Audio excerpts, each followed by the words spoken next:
What's up mga kaigang? Napaka-unique ng keyboard ni unbox natin ngayon kasi highly customizable to. Hindi na tayo bibili ng magkahiwalay na keyboard kasi pwede natin tong gawing high profile or low profile.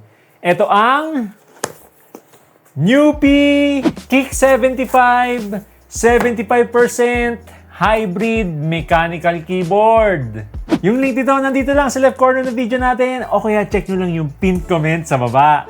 Sa mga hindi pa familiar sa Newpie, nag-i-specialize sila sa mga innovative na mechanical keyboards. Mostly, mahilig sila mag-explore ng mga unique features na hindi nyo makikita sa ibang keyboard gaya nitong Newpie Kick 75 hybrid mechanical keyboard.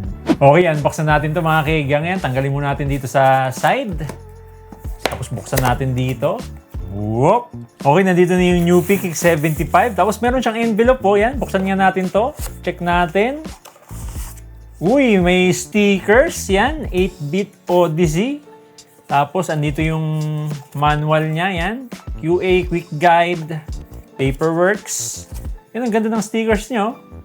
Oh, pwede nyo ikabit sa keyboard nyo. Okay, lapag muna natin dito. Tapos nandito na mismo yung Newpie Kick 75. Yan, itabi muna natin to, no? Check natin yung iba pang laman ng box.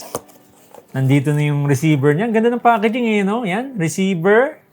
Tapos meron siyang extra cups, double shot PBT, yan, 5. Tapos yung ano to? USB-A to Type-C, yan kung gusto nyong wired mode. Tapos yung keycap pullers, yan, ganito. Newpie nakalagay. Ganda ng branding, ha. Nice, nice. Okay, tabi muna natin yung iba. Tanggalin natin yung plastic nito. Whoop! Semi-transparent yung body niya. May pagka-retro yung vibes. Actually, parang Google logo nga yung color niya eh, di ba? Tapos yun nga, 75% na hybrid mechanical keyboard to. Sa ngayon, no, low profile. Kita nyo naman, flat na flat yung sides niya. Pero pwede nyong i-convert to sa high profile. YouTuber ka ba na may at least 10k subscribers at gusto magkaroon ng 20,000 pesos na commission? Mag-register na kagad dito sa Shopee x YouTube Shopping Program. Yung link nasa description o pinned comment lang sa baba. Make sure ilagay nyo yung YouTube link ko as a referral para maging eligible kayo sa pag-claim ng 20,000 pesos na commission. Lastly, mag-tag lang kayo ng Shopee products sa at least 40 videos sa YouTube channel nyo.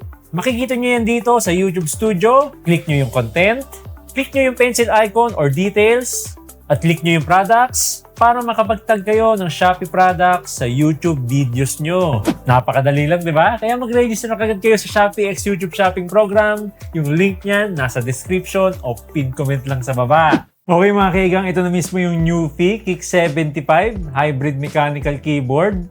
Bale, double shot PBT na yung keycaps niya, tapos semi-transparent yung body, ano? Nauso na naman ulit yung mga transparent body, no? Dahil sa Nothing, sila ulit yung mga nagpa-uso ng ganun eh. Kasi mga phone nila, earbuds, transparent na. Tsaka isa sa nagustuhan ko dito, yan, yung volume knob niya, yan, no? Napaka-satisfying, parang widget spinner. Yan, instead na dito lang sa keys, no? Merong dedicated na volume knob. You know? Aliw eh. Tapos yan, dito sa right side niya. So yan, dito sa side, dito yung indicator ng caps lock niya, no? Bali, pag press niyo yung caps lock, naka-green yan. At the same time, nandito rin yung battery indicator pag naka-wireless kayo. So magre-red yan pag low battery na. Tapos yan, magnetic siya. Ewan ko kung ba't ginawa magnetic. So kung ako sa inyo, itago ko na lang to kasi baka mawala. So yan dito, iilaw siya. Tapos yan, check naman natin dito sa likod niya. Yan. So yan, meron siyang mga switch, color yellow. Ganda ng color combination eh, no? Parang Google talaga. So yan, nandito yung Windows, tsaka Mac switch. Nandito yung wired mode, tsaka wireless mode. Tapos yan, meron tayong makikita dito, yan, yung malaking red. So ito, rubberized to, tapos natatanggal siya. Kasi ginawa nilang open source tong part na to. So yung dimension nito, open source, no? Para makapag 3D print kayo ng mga item na ilalagay nyo. Yung iba gumawa ng stand para sa mga tablet. So ilalagay ko na lang yung link niyan sa description sa baba. Check nyo na lang. Tapos yan dito sa gilid, yan, nandito yung lalagyan ng receiver. Bali, naka-cover pa siya ngayon eh, no? Pwede nyo tanggalin. Yan, rubberized to. So, dito nyo ilalagay yung receiver nyo. Tapos, nandito yung Type-C port for charging pag naka-wireless kayo or naka-wired mode. Yan, dyan nyo ilalagay yung Type-C cable. So pag wireless mode, tumatagal yung battery nito ng 90 hours pag naka-on yung RGB. 360 hours naman pag naka-off yung RGB niya. Tapos yan dito sa ilalim, meron siyang rubber fitting. Yan, color blue. Ang ganda ng attention ng Newfie, no? Kahit dito sa ilalim, may kulay pa rin. Tapos yan yung stand. Kung gusto nyo iangat yung angle ng keyboard nyo. Tapos yan, kung mapapansin nyo dito, meron siyang Super Mario inspired na may pagka-Pokemon. Yan, may Pokeball. Pero dito, yan, the rest, Super Mario. You know? Ooh. So, retro vibes talaga tong Newfie Kick 75. Yan, ganda oh. Oh, di ba? Bale, pinaka main selling point nito, hindi na need bumili ng magkahiwalay na keyboard. Kasi hybrid na to, pwede nyong i-switch from low profile to high profile and vice versa. So next level na customization to, Newfie pa lang yung nakakagawa nito. Hindi lang switch at keycaps yung pwede mo palitan, pati rin yung keyboard profile niya. Bale, ilalagay ko na lang yung mga available switch at conversion kit nito sa description o pinned comment sa baba.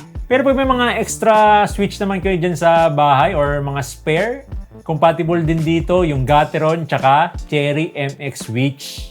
So yung mga kigang yung nandito sa atin ngayon, yan. Low profile, obviously. Tapos naka-red na switch tayo.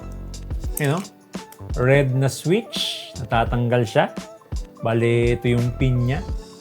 Same sa Cherry MX tsaka Gateron. Pero available din to sa colors na brown, silver, at blush. Bali kung gusto niyo yung pinakatahimik, piliin niyo yung blush.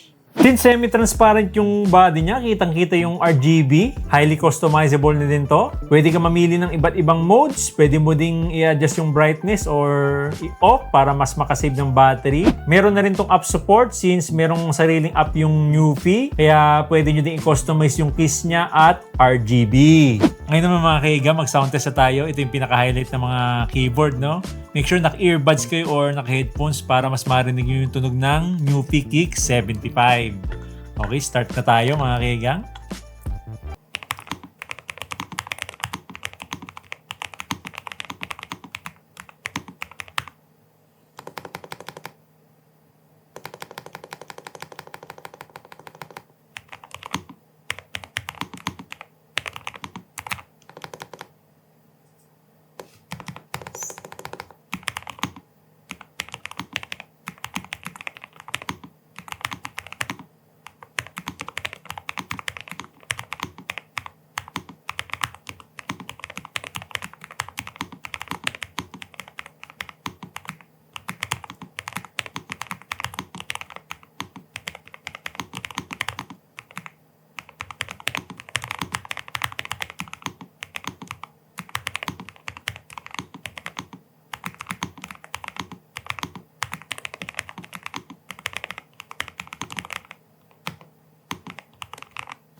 May RGB, 75% keyboard, at up to 360 hours ang battery pag naka-wireless mode. Pwede nyo gawing high profile or low profile. Highly customizable. Hindi na natin kailangan bumili ng magkahiwalay na high profile or low profile na keyboard. Kaya mas makakasave tayo dito sa Newfie Kick 75 Hybrid Mechanical Keyboard. Yung link dito, nandito lang sa left corner na video natin o kaya check nyo lang yung pinned comment sa baba. Kaya kayo mga kaigang, anong masasabi nyo dito sa Newfie Kick 75 Hybrid Mechanical Keyboard?